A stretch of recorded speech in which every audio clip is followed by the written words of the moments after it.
justement l'opportunité de briller, de s'illustrer. Et Dafsnot qui fait la PNL bien évidemment. Ouais. Là j'imagine. Il s'imagine gagner, c'est très important. Il faut toujours quand on fait ça, on s'imagine qu'on gagne. Et surtout que là, on se transpose dans le temps. Là, il doit être dans un stress incroyable, Dafsnot. Et donc, on a Q's en face pour la team Anglette. Q's. Bah, un U et un... Ça se prononce QC? Q's ou Q's? Comment on prononce? Q's, hein? Q's. Ouh, l'alter ego du Lyonnais Q's. Allez, c'est parti. Q's et sa jouerie. Dafsnot avec son Zangief, c'est parti. Pour l'instant, ça charge directement les projectiles et le premier pressing. Mais un petit light vient interrompre tout ça. La technique du light, le avant medium punch et le 3-6 du Dafsnot. Dash avant derrière et rechoppe, mais il n'y a rien. Le avant gros pied. Dafsnot qui est impressionnant avec son Zangief qui avance pas à pas. Le jump in avec le medium kick, mais qui ne touche pas. Allez. Là, Q's un peu d'espace et le gros point Armor dans le gros pied, ça c'est un technicien magnifique. Allez, les Fouadjin maintenant qui permettent de tenir Zangief à distance. Mais Zangief a l'avantage à l'énergie, il ne doit pas prendre de risque. Le jump in, petit point des techniciens de la part de Dafsnot, le gros point qu'attendait. Et tout de suite, un balight et le 3-6 sorti de l'espace, dash avant. Non, petit pas vers l'avant et le lariat, mais c'est bien joué ça de la part de Dafsnot. Dafsnot qui tient son match, qui est concentré. Dafsnot attentif, le match-up qui dure un peu, les joueurs qui s'observent. Et activation V-Trigger, l'aspiratron. L'aspiratron qui lui permet entre-temps de garder le lead au niveau de la barre de vie. Et attention, les ressources peuvent faire très très mal. Mais là voilà, il y a l'activation du V-Skill de Jury. Jury qui petit à petit grappille quelques points de vie pour récupérer un peu son retard, pour rattraper son retard. Et là, on voit un Dafsnot complètement patient et qui va tenter d'arnaquer. Je sens l'arnaque sur le Q's. Mais il faut qu'il soit patient. 15 secondes au compteur. Ça va être compliqué, bien joué. 15 secondes, 13. Non. Allez, la patience, il y a la super en stock, la patience, Migaru, Lotissant, attention, le pif, pas de pif du côté, allez, la garde, mais oui, il l'a fait, qui récupère son premier round ici. Incroyable. Très bien joué, il a joué, non, sans rire, il a très bien joué, il a joué super carré, je l'avais pas vu jouer depuis longtemps et c'est une très belle surprise. Allez, il s'est concentré, sa zone, dommage, ce petit point en l'air, il est pas terrible, là on aurait bien aimé un splash, et là c'est le 720 qui rentre. 720 de Dafsnot qui parle. Regardez la vie. Regarde la barre de vie. Oh le setup. Et du coup, ici, Dafsnot a carrément le lead psychologique. Il va falloir à Q's. Il va le tuer au petit point. Il va le tuer au petit point pour revenir au score. En tout cas, ici, on voit, il se fait complètement précis sur l'écran à gauche. Avec un Dafsnot qui veut placer son 3-6. 3-6 le retour. Il se fait presser. Attention ici avec une première chope. Attention, Q's qui revient. Mais non, tu ne me choperas pas. Je suis Zangief, tu ne me chopes pas. Avant gros coup de tête. Oh là là, le tic. Et Dafsnot qui tue Q's. Magnifique match de l'ami Dafsnot. Oh là là. Le coach Wongster est à ses côtés. Je ne sais pas ce qu'il lui a dit ou s'il l'a fait tout seul, mais c'était très bien joué de la part de Dafsnot. Très beau Zangief. De la propreté. Ah, ça fait plaisir à voir. De voir justement Dafsnot s'illustrer comme ça. Mais oui, Coupe de France. Team Maison Alfort, j'ai dit. J'allais dire Alfortville. Allez, ensuite. On voit Dafsnot très solide, patient. Il a le man game. Oh, il a l'air fatigué, on a l'impression qu'il a tout donné. C'est bien. Tu vois, quand il est plus que motivé. Non, mais ça, c'est des sensations exceptionnelles pour lui là qu'il est en train de vivre. C'est super. C'est beaucoup. Allez, ensuite. Son adversaire, joueur d'Anglette. Allez, on va voir le nom du coéquipier de Q's. NOCR Pro CNR. Donc on va juste dire CNR. Pro CNR. Pro CNR, ça marche, Pro CNR. Oh ouais, ça va, c'est un peu trop proche de... Ouh là là. Ouh, le match-up. On envoie directement Monsieur Guile pour tout de suite arrêter Zangief. Effectivement, c'est un match-up très compliqué pour Zangief. Stratégiquement, il demande une patience exceptionnelle, une bonne utilisation du V-Skill. Clairement. Mais pas trop. Les bons coups de tête au bon moment. Vas-y, Toi, comment tu aborderais ce match-up justement? Parce que Alors, très difficile pour Zangief. alors je me décale, je prends sur Zangief, je vais sur la droite, je vais prendre Abigail. Très bien, j'aime beaucoup Voilà. cette stratégie. Hein. Pas mal, Mais pas bon, mal, si pas mal. j'ai pas le choix, pas le choix, je ouais. prends mon temps, j'avance tout doucement et j'essaye de bait un bon jump-in et de créer du jeu. Yes, yes, yes. Et c'est très compliqué. Allez, c'est parti dans ce magnifique stage. Et donc, et voilà, le match-up, hein, c'est des Sonic Boom et des Vestil. Et Zangief devra s'armer de patience avec l'interception aussi dans les airs. Et Davsnot qui casse les petits crocs et place son 3-6. Évidemment, c'est un 3-6 petit point, si je ne m'abuse. Tout à fait, il n'y a Qui rien ne- derrière. Voilà, il n'y a rien derrière, on l'a vu. Hein. Donc en tout cas, petit à petit, le gars il se met tout seul du côté gauche avec l'interception ici dans les airs avec ce gros point. Oh Et là nouvelle là, fois, le roi du tic-tro, les amis! Exactement, avec le 3-6 ici. Et oui, et là le gars, il malheureusement un Pro CNR qui va trop s'emballer sur Death Note. Faut vraiment le jouer beaucoup plus zoning, prendre son temps, attendre, faire craquer son adversaire. Attention, le jump-in, le jump punch qui touche. Il n'était pas à distance pour mettre le Steinlike Kick Lariat derrière. Oh là Le là. jump-in, mais c'est bon, R2R, c'est le Guile qui a gagné, mais le Guile qui est en bas en vie. Attention, une Chopex et c'est quasiment terminé. Voilà, belle utilisation du V-Skill. Patience. Et ça va faire très très mal. Oh, Zéro c'est orbital. vital. Et le flash kick X pour CNR. Le gros point, activation V-Trigger. Allez, l'aspiratron. Il l'a pas tout utilisé. C'est très bien de la part de Death Note. Il peut encore utiliser. Il va pouvoir gratter les derniers dégâts et faire un petit light. Et voilà. Patience pour les deux joueurs, c'est juste incroyable ce que nous voyons ici. Hein. Davsnot ici qui gère complètement pour le moment sa team qui carry. Mais attention, ce n'est que le deuxième match. Et Davsnot ici doit continuer à avoir de la ouverture ici. Oh là là, ça confirme Davsnot qui est en fire. Mais malheureusement, Davsnot a quelques soucis au niveau des Okizem. Ses choix ne sont pas forcément les bons.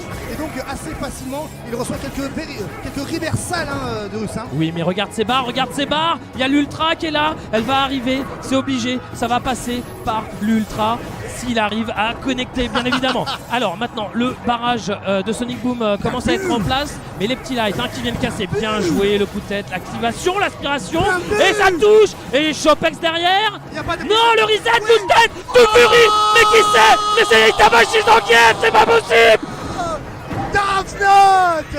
Davsnot qui carry sa team. Incroyable. Itabashi sort de ce corps. Davsnot qui carry sa team avec Zangief. Et donc Davsnot qui joue très bien, très carré avec son Zangief et qui est en train d'exploser la team d'Anglette en petits morceaux. Petit dé de foie gras. De foie gras en plus dans un match-up qui initialement était compliqué pour lui. Ah là là, Kongster qui a fait des incantations. Le niveau de Davsnot évolue à vue d'œil. A-t-il dépassé ses limites? Est-il en ultra instinct? Va-t-il tenir le coup et striker la team d'Anglette? Attention avec ici le match-up Ken, ça peut être aussi une victoire pour Davsnot s'il gère bien, s'il est aussi patient. Moi aussi m'a assez impressionné, c'est que ses lights sont super bien placés. Oui, non mais...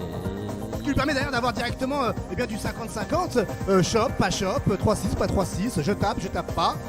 Non, franchement, Davsnot pour le moment, il joue super bien. Il va falloir que la team en face, on a beau parler de Davsnot, mais la team d'en face va devoir se réveiller et être beaucoup plus patient et vraiment appliquer le match-up Zangief à la lettre. Mais bon, de quoi Davsnot va faire la différence. Il n'y a plus de match-up. Il n'y a plus de match-up. Il n'y a plus de match-up dans cette Coupe de France. On a bien vu tout à l'heure. C'est quoi? Bon, non, en fait, non. On s'en fout. C'est parti, c'est en 1, il peut se passer n'importe quoi. Il n'y a pas le temps de la réflexion. On a un gros Zangief in fire. Est-ce que Ken va réussir à limiter les ardeurs de Davsnot? On va voir ça tout de suite. Va falloir être carré. Ouais. Allez, métal brasier. mais qui prend ce coup de tête avec le combo. Dafsnot qui ne rate rien pour l'instant, qui est patient et même qui punit ses runs avec des petits balights. Encore un petit peu plus de réflexe. Dommage, le mind game s'est bien trouvé. Mais les lariats qui sont présents dans les tas dessous. Et le gros pied derrière le crush counter. Dommage de ce vertical hein, qui est maintenant le Ken qui est en forme pour revenir. Va-t-il y arriver? Bah, bonne question parce que tu vois ici, Ken arrive rapidement à mettre Zangief dans les cordes et Dafsnot a le réflexe, connaît sa frame data et place les réversales. Et c'est bien vu ici, un mauvais timing hein, de Metal Brasier. Oh Dafsnot in fire les petits amis. Dafsnot in fire. Il a la lecture de jeu, il a le zoning. Moi franchement, Dafsnot joue parfaitement. Allez, coup de tête, stand kick, lariat. Dash avant, décalé, le bas medium punch. Ah, le premier raté de l'histoire de la journée de la Coupe de France de Dafsnot. C'est bon, et le target combo dans la garde, mais il n'y a pas de boulex derrière, c'est dommage, il a pas séfisé ce Ken. Ouais. Ah, ça fait des runs, ça vient s'empaler sur Zangief. Gros pied croche scooter, dash avant, Chopex, dash avant derrière, attention, shop by shop, et non, coup de tête, Dafsnot en phase de striker sa team adverse. Dafsnot en ultra instinct, les amis. C'est chaud. Il me fait rêver Dafsnot. C'est juste magique. Ce joueur qui était vraiment sous-estimé. Je vais perdre ma voix dès la deuxième rencontre de la journée. Moi aussi. Il me reste du Dissidia à commenter après, faut que j'en garde un peu. Ouais, clairement. Ouais. En tout cas, bien joué, Dafsnot, super bien joué. Allez la team d'en face, va falloir vraiment se réveiller les gars. Hein. Non, très propre, son Zangief. Allez, les nerfs, c'est pas un problème. Allez Anglette, réveillez-vous, ne vous laissez pas faire. Pour le moment, Dafsnot qui carry sa team, qui joue super bien. Joueur sous-estimé, hein, comme le disent certains sur le chat. Du live, hein, Pax Arena 2 sur Twitch hein, TV. Et ça fait plaisir à voir. Car on voit ici une équipe complète de mercenaires.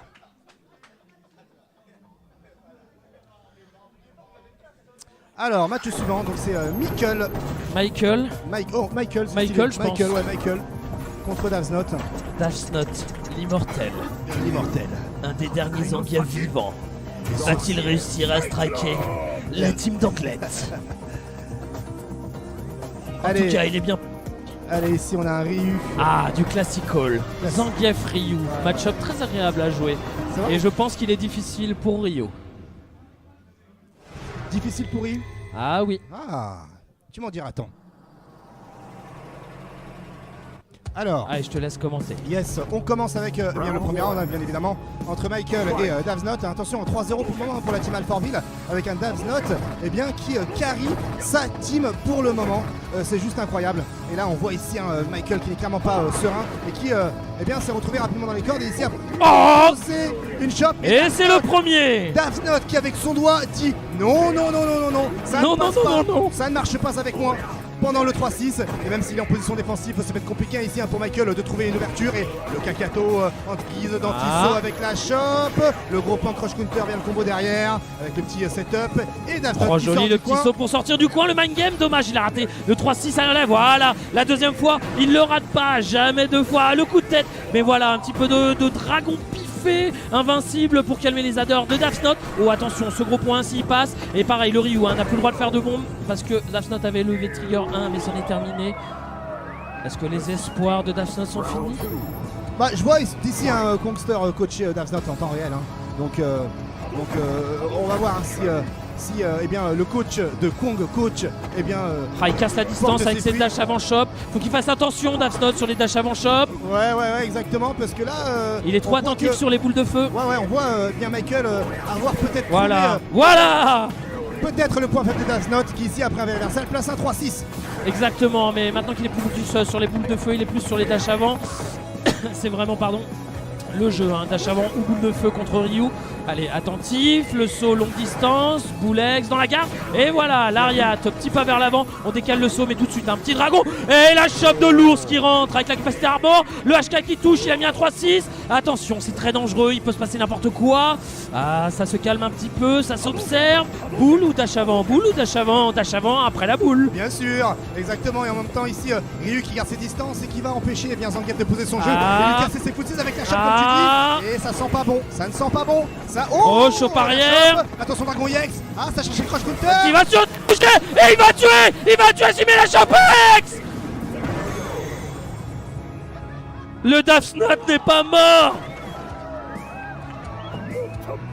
Je n'y crois pas. Le Dafsnot n'est pas mort. On va voir si Michael est ébranlé par ce retour. Cette situation complètement folle. Instant medium kick, la double touche. Les dégâts sont là, les deux joueurs sont à égalité en termes de points de vie. Ça résonne un petit peu. Dash avant gros pied, le cross-up.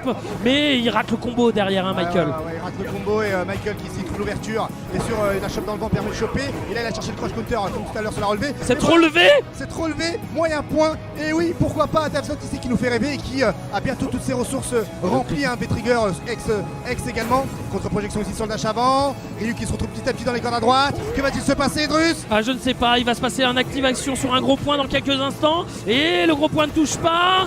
Allez, plus de boule pour Ryu, sinon c'est Walida. Allez, l'activation, est-ce qu'il leur lâche? Oui, et il fait le pressing, et cette fois il a tapé, il sait que c'est négatif, hein. Le joueur de Ryu il connaît, mais attention là, normalement ça devrait tuer, oui malheureusement. Mais on peut applaudir tous Dafsnot qui a fait une super belle rencontre, qui a joué très proprement avec son Zangief. Mais Michael Kull a réussi à contrer ses ardeurs. Ouais, il a réussi à interrompre cette malédiction pour son équipe. En tout cas, Dafsnot, très fair play, qui serre la main à son adversaire. Et donc déjà 3-0 hein, pour la team Alfortville. Et Michael qui a sur son épaule une remontada à réaliser, hein, bien sûr. Ouais, mais le problème c'est que les adversaires ont pu un peu voir son Ryu, voir son style de jeu, un peu déjà l'analyser. Yes. Donc ils partent sur un Nashoral en counter pick. Yes, tiens donc, on connaît cet homme. Tout à fait, un Nashoral qui est le plus chinois des Français. Le plus taïwanais des Français. Oui, taïwanais. Voilà. Pardon. Non, il n'y a pas de problème. Qui, je pense, a gardé son Alex. Qui a gardé son Alex. Je me souviens d'un Alex saison 1 très bon hein, du côté ça d'Ashoral. Super nice de voir un Alex. Ouais, clairement. Sachant que le match-up Alex-Ryu est assez compliqué pour Alex. Hein. Donc va falloir beaucoup zoner avec des moyens pieds sur place d'Alex, attendre que les Ryu tapent dans le vent, alors que du côté de Ryu, va falloir casser les footsies d'Alex, un peu comme jouer contre Zangief avec des dashs avant, beaucoup de moyens points, profiter du fait que Alex n'a pas de 3 frames, et en face, du côté d'Alex, une fois qu'il y a le V-Trigger activé, casser justement tous ces gimmicks, toutes ces 2-in-1 comme tu appelles ça, les pas moyens pieds à Doken, les frame traps, etc., les casser avec le V-Trigger, et donc il y a vraiment un jeu psychologique si toutefois Ashoral joue Alex. Nani Deska. On va découvrir le nouveau personnage ou le personnage tout court de Ashoral. Est-ce que c'est Alex? Ça a l'air d'être Alex. Voilà. Effectivement, d'ailleurs, Alex malheureusement n'a pas de coups rapides pour passer les boules. Il a des coups Alex, des coups armor, il peut arriver par au-dessus, mais c'est lent. C'est très dur à caser, c'est vraiment en pur mind game. Alors que tu vois, Zangief, dès qu'il a son V-Trigger 2, tu ne fais plus de boules. Yes, c'est ça. C'est ce qui manque un peu à Alex. Quelque chose, ok, il va faire un pari sur ta boule. Voilà. Mais s'il met la patate derrière, ça sera dans la garde, quoi. Ça dépend de la distance, effectivement. À part si t'es collé. À part si t'es collé, bien sûr, mais full screen ou mid screen, c'est mort, bien sûr. Et donc ici, les joueurs nous ont écoutés depuis tout à l'heure, pas de random stage. Voilà, quelle ambiance. Exactement, les joueurs sont chauds. Le public est chaud ici pour le début de ce match-là. Je rappelle le score 1-3-1 pour la team Alfortville. Le gros pied qui est négatif mais pas puni vu la distance. Moyen point. Le Judan, ça fait plaisir de revoir ce coup. Exactement, ça c'est à -4 voire même -5 selon la distance. Et donc ici rapidement Michael te coince dans les cordes à droite. Bien le Alex qui ici devra trouver une solution pour sortir des cordes avec la chope dans le vent. Et le décalage cross-up plus chope. Et là ici activation V-Trigger. Allez, qui va amener sur un combo, ça a essayé d'attendre tout simplement le pif. On voit les joueurs d'expérience et se bat gros cancel. V-Trigger, le avant gros mais là c'est le pif. Hein. On a remarqué, il aime envoyer un petit peu Michael Kull, mais il prend cette chope longue distance, il en mettait une deuxième. Yes, il pouvait en mettre une deuxième, mais là, il essaye de placer, mais grâce à l'activation V-Trigger, il ne peut pas placer son headbutt. Il y a le dragon ici, hein. Il profite du freeze pour pouvoir anticiper la prochaine action. Et malheureusement, voilà, ici, on est dans une configuration où Ryu pourrait s'amuser à faire des à deux Ken, et même si Alex a quand même un coup spécial qu'il faut pas s'attraper cool, eh bien c'est mort. Et là, erreur à la relevée du Ryu. Aïe, petit craquage technique de Michael, c'est dommage. Alors qu'il avait le lead, hein. Il avait le lead psychologique ici, hein, dans ce premier round. Exactement, là, Ashoral a temporisé, a attendu et voilà, il active le coup. Est-ce que c'est intéressant d'en faire deux Quoi donc de son V-skill Ça a un influence? Ouais, bah quand tu fais le V-skill, tu montes ta barre de V-trigger. D'accord. Derrière, ton prochain coup est counter. D'accord. Mais un seul suffit pour être counter, bien évidemment. Ouais, bien sûr. Mais Allez, le petit light anti-air qui est bien trouvé d'Ashoral qui déroule sur cette game là et qui permet voilà maintenant d'avoir son activation. D'accord, c'est ça qu'il cherchait. Il en a placé 3 plus la moitié de vie qu'il a enlevé. Et maintenant il a activé Mind Game. Il a. Dommage, il a estimé qu'il allait le balancer directement, mais non. Aïe. C'est loupé, mais c'est pas grave. Et le beau jeu, les amis. Ça jeu. cherche le Paris Shop, 3.3 style. Et c'est la victoire d'Alfortville. Ici Ashoral qui récupère un point supplémentaire, qui a surpris le Ryu de Michael. 4-1 pour le moment. Et 4-1. donc, le dernier joueur de la team de Anglette qui arrive, qui prend place. Ashoral qui se remet dans le bain. Il est un peu stressé, donc voilà, on a vu le V-skill s'activer au lieu d'une shop SP. Ça arrive assez souvent, vu comment on peut tenir éventuellement le stick. Eh bien, on a un doigt qui appuie sur le moyen pied lorsqu'on va faire une shop SP IX par exemple. Ça arrive assez souvent. Tout à fait. En tout cas, on a vu une belle montée en puissance de l'Alex d'Ashoral. Ouais. Quand même un joueur d'expérience qui joue Bien à sûr. énormément de jeux de combat. Ouais, tout à fait. Dans tous les styles. Yes. Joueur très intelligent pour l'avoir affronté un petit peu sur Injustice. On sent que ça réfléchit. Ouais, c'est pas un joueur random. C'est pas du tout un joueur random, Ashoral. Et là, attention. Peut-être dernière rencontre de ce match entre Alfortville et Anglette. Ashoral, joueur d'Alfortville, et Tubi, dernier joueur de la ville d'Anglette. Oh, magnifique, un petit Claw Alex. Yes, match-up assez ardu pour Alex. Que vous ne verrez pas en Capcom Pro Tour. Oh, tout à fait, c'est clair. Vega dans ce match-up a clairement le lead. Il a l'avantage sur Alex, notamment lorsqu'il se met en stance shop spécial. Et Alex, lui, devra conserver le pressing s'il veut espérer remporter ce match, Drus. Allez, on va voir ce que ça vaut.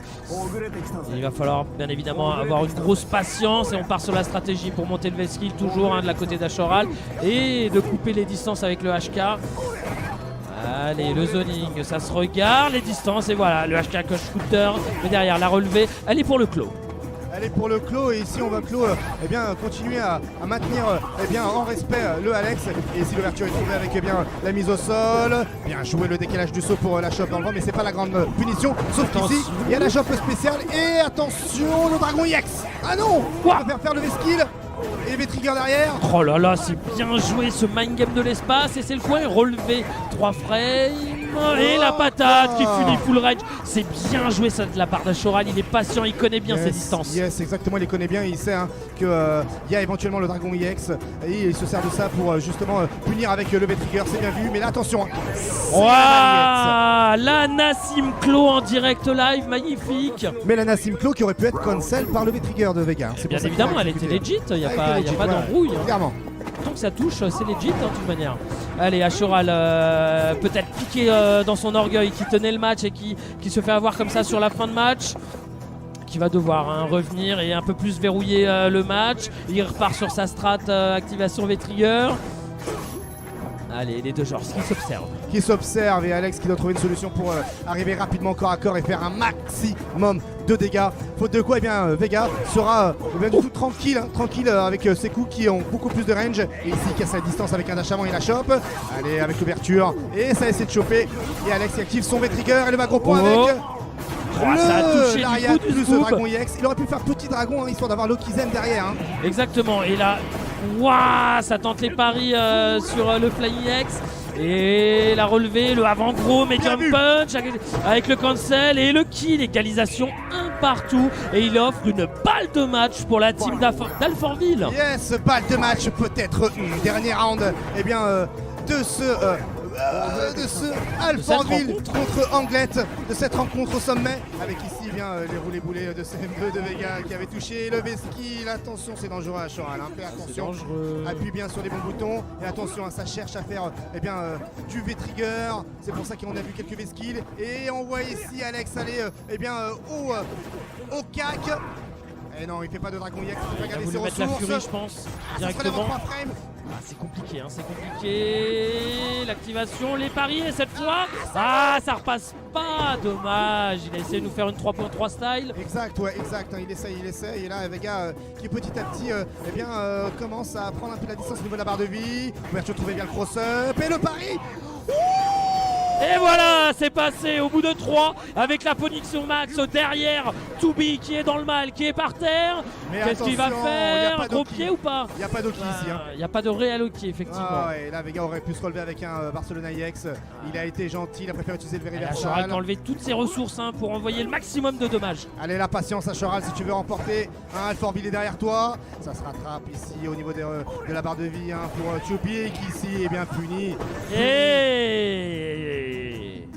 Puni avec son Barcelona EX, Flying EX, plus Barcelona, sur un Acheral qui a voulu eh bien, rentrer dans l'arc, comme on dit. Et eh bien, le timing était bon pour Toubi. Et donc Acheral qui n'a pas démérité, a permis à son équipe de remporter un point supplémentaire. Et donc il suffit à Alfortville de remporter ne serait-ce qu'un seul match pour passer dans le top 8. Exactement, et Toubi qui est le seul à tenir la baraque pour la team d'Anglet, la team du Sud-Ouest. Encore un petit coucou à tous les gens du Sud-Ouest qui nous regardent. Tout à fait. Ça doit être dur quand même cette pression d'avoir toute ta team derrière toi. Beaucoup de joueurs disent d'ailleurs, des joueurs qui jouent à niveau professionnel, qui sont dans des teams, qui voyagent dans le monde, que c'est plus compliqué à gérer la pression en team que tout seul. Parce que tout seul tu dois tes erreurs voilà, qu'à toi-même et t'as pas vraiment de compte à rendre.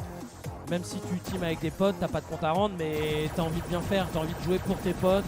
Et encore de moins de perdre, c'est bizarre, mais c'est vraiment que c'est comme ça et c'est un peu plus compliqué psychologiquement. Yes, complètement, c'est assez compliqué, la pression est juste démultipliée et c'est ce qui fait le charme de ces tournois, de ces conditions de tournoi. Et donc ici nous avons eh bien, le sosie de Verdoyance du côté de la team Alfortville. Kongster qui eh bien, se donne cette motivation de se dire ben voilà, j'ai un Verdoyance avec moi. Est-ce que cela va-t-il marcher? En tout cas, Verdoyance ici 2.0, même pas, Verdoyance 3.5. Eh bien, joue Gookie, alias Siruskun, l'alias de Verdoyance 3.5, bien sûr. Et qui est parti sur Gookie ou Akuma, comme vous voulez. Selon la zone dans laquelle vous résidez. Allez, le démon qui fait son entrée de jeu. Voyons voir comment il va gérer ce clos.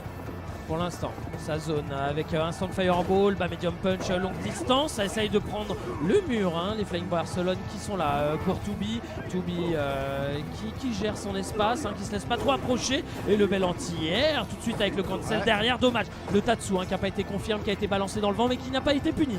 Qui n'a pas été puni et donc voilà, du coup on voit ici un Vega avec ce confort au niveau déjà gestion des distances qui va profiter de sa petite griffe pour eh bien, maintenir en respect. Un peu comme Alex juste avant, eh bien le Gookie qui lui une fois encore à corps eh bien, va faire la misère à Vega et c'est ce que l'on voit ici avec un premier counter, avec une palme qui oui fait un dragon. Non, il loupe l'anti-saut Drus.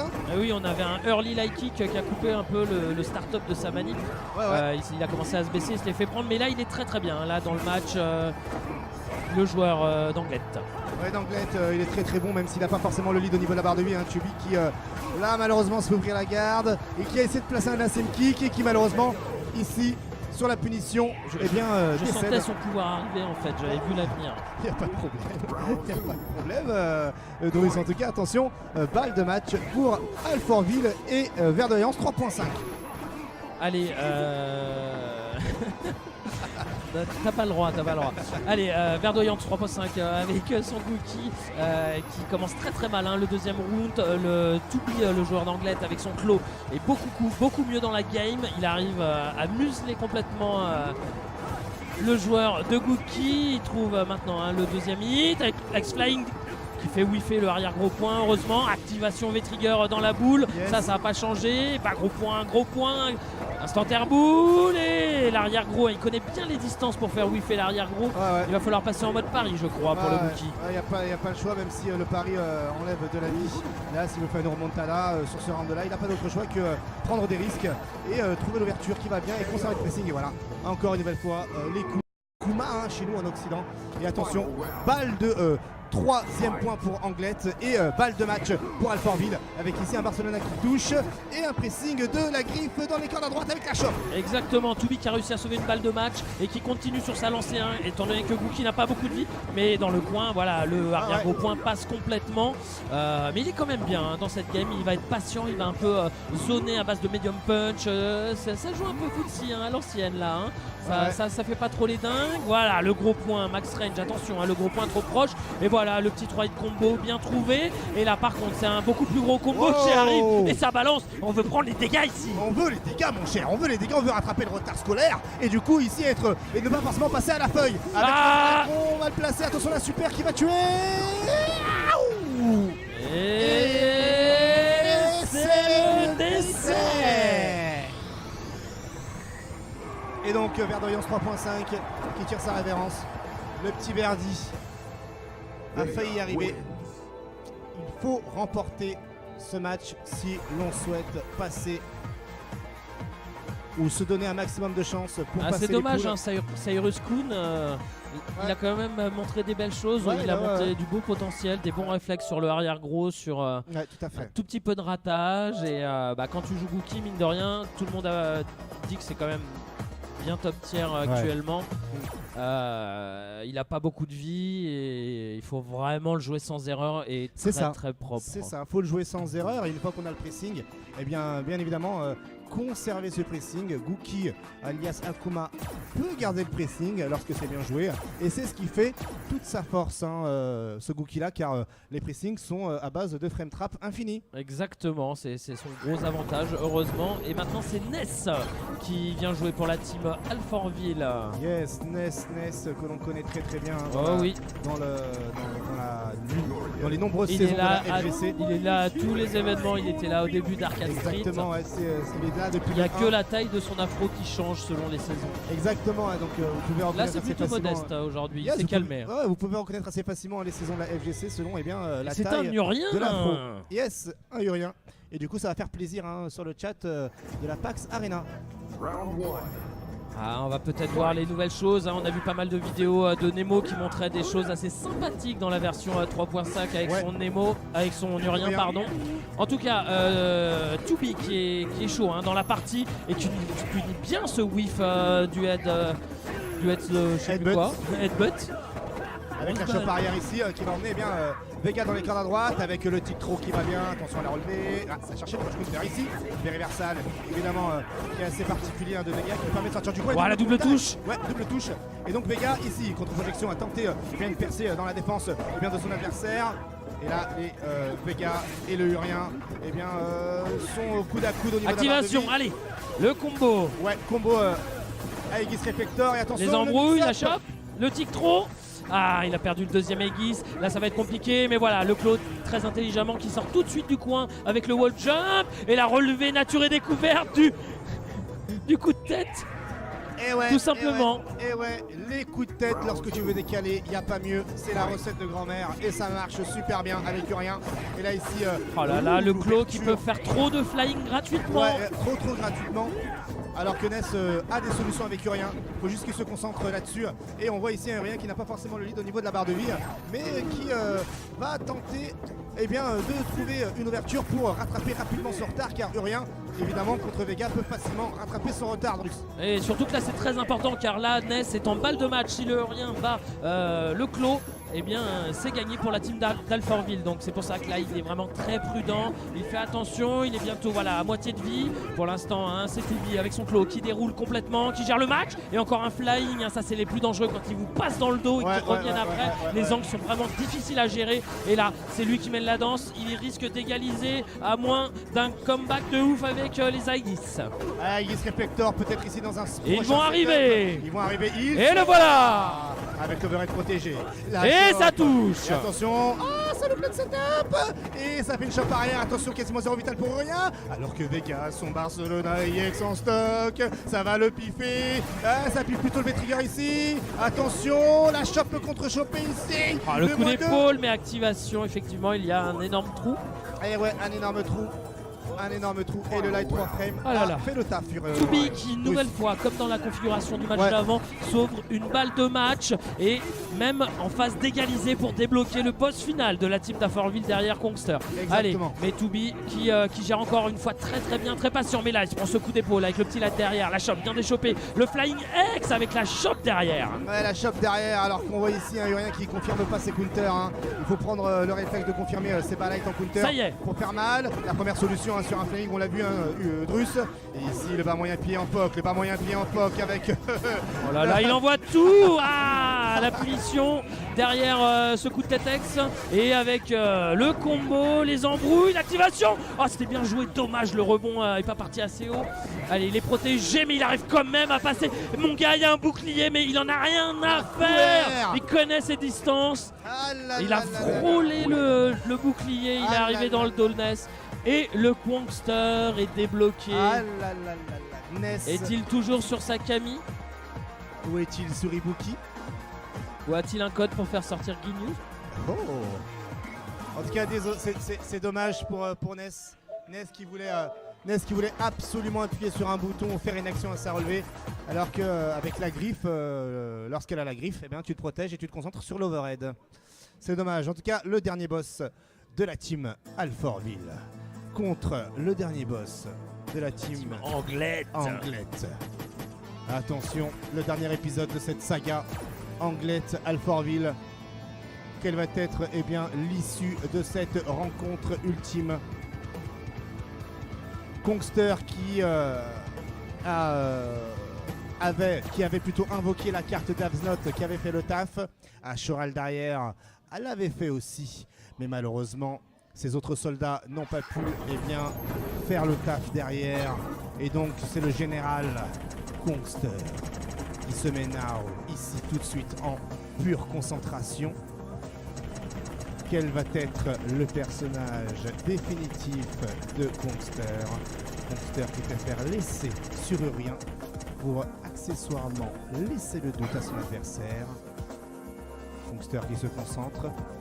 Belle PLS, très belle PLS. On atteint des records de concentration. Il est prêt.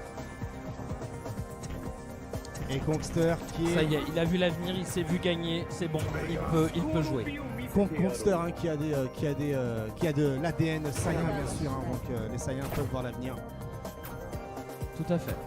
Et suspense pour nous également, quel va être le personnage. Et je sens que c'est une Camille, Drus. Mais attention, il peut se faire cueillir. Il arrive à froid, c'est en 1, c'est très compliqué, c'est dangereux. Tout le monde sait qu'il est favori. Et donc tout le monde est avec Tubi. Et en plus, ça rime encore. Oh là là. Drus écrit un livre. Non, la catastrophe. Allez, n'oublions pas que Camille, personnage lotière dans les saisons précédentes, qui avait des problèmes d'anti-air. Qui avait des problèmes pour approcher. Ah oui, c'est compliqué. Allez, c'est parti, mon petit KX, on y va. Les Kongster, tout de suite, très mobile. Ça gigote, ça backdash. Mais voilà, premier coup de griffe qui vient entailler la cheville de Camille, c'est pour Tubi. C'est pour Tubi, bien sûr. Et là, ici, avec la première chope, évidemment, de Camille, qui emmène ici, dans les cordes à gauche rapidement Vega, qui s'en sort avec un saut et donc le cross-up. Et là, on voit ici que Vega essaie de maintenir un peu sa distance avec les griffes, alors qu'évidemment, selon les développeurs, Camille a quelques problèmes pour s'approcher de son adversaire et va devoir trouver, bien sûr, avec les nouveaux buffs 3.5 de Camille, le corps à corps. Voilà, il est approché, il a trouvé la première garde, mais il n'a pas poursuivi derrière le pressing. Par contre, il a l'information que Tubi aime bien taper en light pendant les pressings, donc attention aux crush counter immédiatement qui vont arriver. En tout cas, ça y est, c'est parti, le premier flying, mais attention, Kongster, il a l'œil du tigre, il a une garde, il va pas falloir en abuser, et vous avez vu Tubi, il respecte Kongster, il abuse pas trop des flying pour l'instant, mais il va falloir qu'il débloque le jeu parce que petit à petit, il perd au point de vie et il se fait pousser au coin par une aura maléfique. L'aura maléfique magnifique du général Kongster ici, hein, même si sans ressources, eh bien il est là sur le maquis. Eh bien malgré tout, il a l'avantage au niveau de la barre de vie, alors que du côté de Vega, il y a le V-Trigger en stock avec une barre d'IX et bientôt deux, étant donné qu'il reçoit les coups. Allez, Vega qui trouve l'ouverture ici et qui a failli avoir un peu de mix-up étant donné qu'il n'a pas le grip et qu'il aurait pu faire une chope spéciale derrière. Mais attention, ça cherche l'ouverture de garde et malheureusement il s'est fait recto ici, hein, l'inversion. Le temps Exactement. Le temps, est-ce qu'il peut revenir là-dessus? Il va falloir qu'il prenne des dégâts, il est obligé. Oh oui. Le Kongster qui s'est oui. saut vertical à la relevée, il attendait une chopex, 0 de vital, maintenant il va jouer le temps, il a plus qu'à jouer le temps. Un petit poke pour en terminer car l'adversaire se jette sur lui. Et Kongster qui offre la 3e balle de match pour la team d'Alfortville. Yes, exactement, la 3e balle de match. On voit un Vega qui prend beaucoup de risques et du coup qui crée des erreurs et des ouvertures de garde. Il a ici l'ouverture avec le 3 frame, avec le petit roulé-boulet de CM2, dédicace à ma prof de CM2 également, avec ici un Vega qui avec la griffe va devoir trouver l'ouverture avec le fly. Et voilà, il a fait whiffer, mais malheureusement il n'y a rien derrière. Je sais pas s'il avait le temps de faire quelque chose, peut-être une glissade, je ne sais pas. Et là c'est très dangereux parce que maintenant il est dans le coin, il prend le premier counter et là Kongster il va le touiller. Mais encore une fois la dive kick X qui est bien interrompu avec un petit 3 frame. Ouais, un petit 3 frame, le petit 3 frame qui va bien. Et donc on voit ici un Vega qui est combat, qui essaye d'activer la défense ultime. Et avec l'ouverture ici qui va faire beaucoup de dégâts vers le Flying X. Oh, pas de mix-up à la relevée. Mais attention oh non, l'erreur de manip. Ah, l'erreur de manip de la champion spéciale. Et du coup, Camille ne fait pas l'anti-saut dragon Drus. Oui, il est concentré sur autre chose. Et l'overhead dans le pressing, j'ai pas compris. Et la rose anti-air. Attention, cette rencontre, je vous rappelle le début avec Dasnot, le retour avec 2B, ça va être n'importe quoi mon petit KX. N'importe quoi, dernier round de cette rencontre entre Anglette et Alfortville. Le plus grand drama de tous les temps a lieu actuellement. Et donc ici, le dive kick avec évidemment le soleil qui est interrompu, qui permet à Vega d'avoir le corps à corps juste après. Deux barres d'IX du côté de Vega, une seule du côté de Camille. Que va-t-il se passer Drus? L'ouverture ici. Aucune idée mon petit KX, mais là ça se calme un petit peu, ça se jauge, ça se zone par la pensée. Voilà le gros point, la Kong il attend une erreur et le dragon mauvaise distance. Malheureusement il a été envoyé un petit peu tôt. Pour l'instant l'avantage est à 2B qui est complètement bien, qui se permet ça. Mais Kongster qui rate mais qui retrouve une chope derrière. Il n'y a rien. Kongster qui trouve un petit light avec un bas médium derrière. Mais il a relevé 3 frames encore une fois. Encore une fois évidemment Kongster connaît sa frame d'attaque. Il s'est pas fait arnaquer par les chopes spéciales, les setups évidemment. Et la chope spéciale loupée avec évidemment la punition à base de bas moyen point. Et derrière juste le setup moyen. Ah le nouveau combo. Trigger et non il fait l'ancien. Ça tue pas. Est-ce que ça va tuer? Ça ne tue pas. Attention Loki. Allez Kongster. Et l'instant dive pour tuer les espoirs d'Anglette qui sont super bien battus. On peut applaudir Anglette. Yes, applaudissons Anglette. Il mérite. Quelle rencontre. Quelle rencontre, ça nous a pris 55 minutes. Ah. Effectivement. Voire même plus, il est 13h26. Je ne sais pas, on a plus de notion au temps quand on commente, les choses s'enchaînent, les choses défilent. C'est wow. Juste une rencontre incroyable. Comme quoi, on le dit et on le redit, les tournois en team, c'est la vie. Exactement, c'est ce qui nous offre du spectacle. Et des alors remontadas, que du très lourd est en train d'arriver. Ah ouais, là j'ai ma saison complète, pas la peine d'aller sur Netflix, moi je te le dis. Une région où ça dose pas mal. Exact. Les jeux de combat depuis longtemps, de génération en génération. Bien sûr, la base. C'est la région de Lyon qui fait son entrée. Tout à fait, la région de Lyon qui va affronter, Gagny. Gagny. Alors qui sont les joueurs de Gagny?